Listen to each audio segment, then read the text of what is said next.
Welcome back to Upfront. A hospitality group in Eau Claire is trying a different way to attract and retain workers. Wisconsin's hourly minimum wage for tipped workers is $2.33. The Pablo Group, which operates hotels, bars, restaurants, and coffee shops, has increased its hourly wage to $16 and says tipping is no longer expected from customers. This applies to all 240 of the group's employees. So we're talking now with Rita Dorsey. She is the Director of Experiences for the Pablo Group. We appreciate you joining us today. And I just first want to ask you why this change, why go to the $16?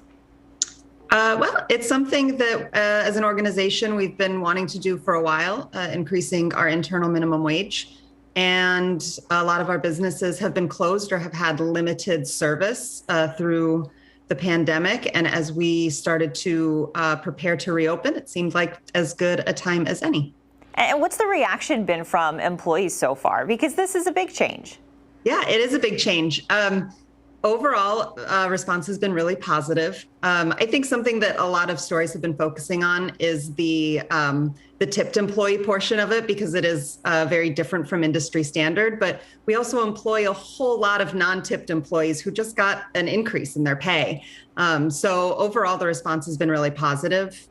Moving into the planning stages of this initiative, we did host about 11 different focus groups with our employees and got all their feedback and really modeled the plan based off of their feedback.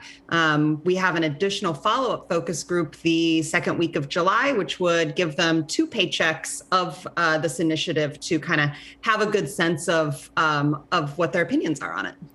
And does that mean that then you'll be looking and making sure that people who were formerly tipped are still making at least the same amount, if not more?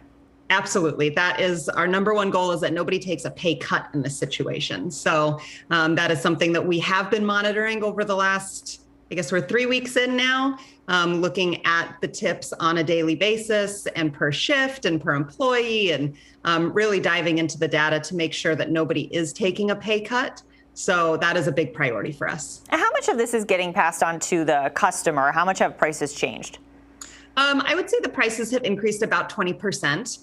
So it's really not much of a difference. Most folks, when they're dining out, do tip 20%. So overall, at the end of the day, your bill isn't going to be that much different. It's just going to look a little different the way that you pay it out. And how are customers reacting? Because that's always a big argument for not raising minimum wage, is that then customers won't want to pay more, and in turn, you'll have to let people go anyway.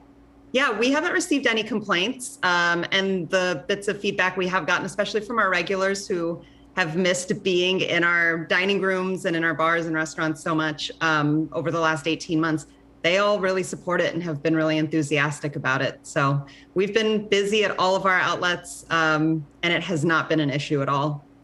And I know that you've only been doing this for a few weeks now, but considering there's a labor shortage right now, how do you think this will help you in that area?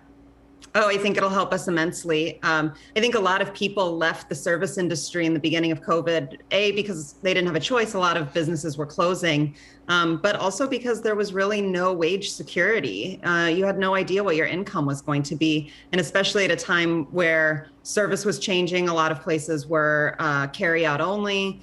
It really created a panic in the service industry for workers, where they left and started pursuing other avenues for employment. So we're really hoping that it will help bring a return of those professional service industry workers, and also maybe attract some new folks who have always been a little put off, but would maybe be great servers and bartenders, but don't want to make $2.13 an hour. So do you think that $300 unemployment benefit would have impacted you if you didn't make this change? No, I think that a lot of people were out of work and struggling for a long time, and we pay into our unemployment system, and it should be there for us when we're out of work or can't work. So I don't think that it impacted us, and I don't think that it would impact us either way. And what's your vision, would you say, your broader vision overall for this?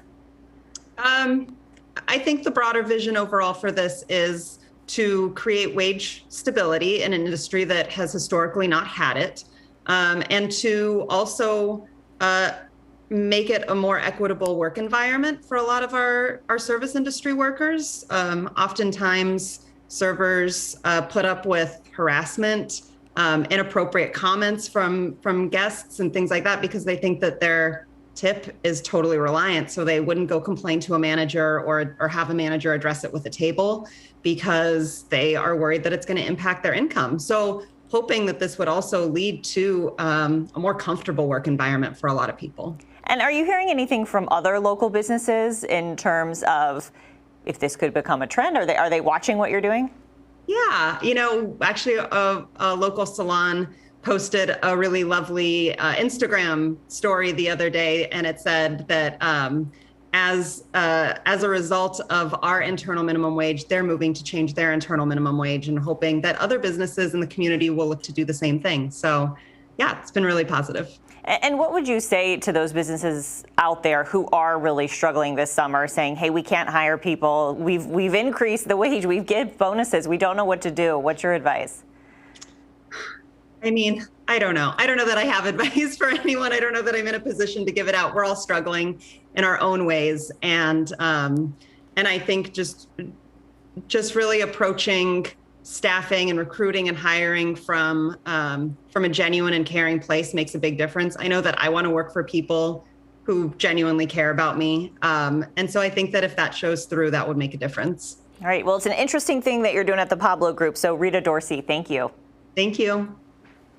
Coming up, the controversy at the Natural Resources Board, a chairman whose term is up refusing to give up his seat.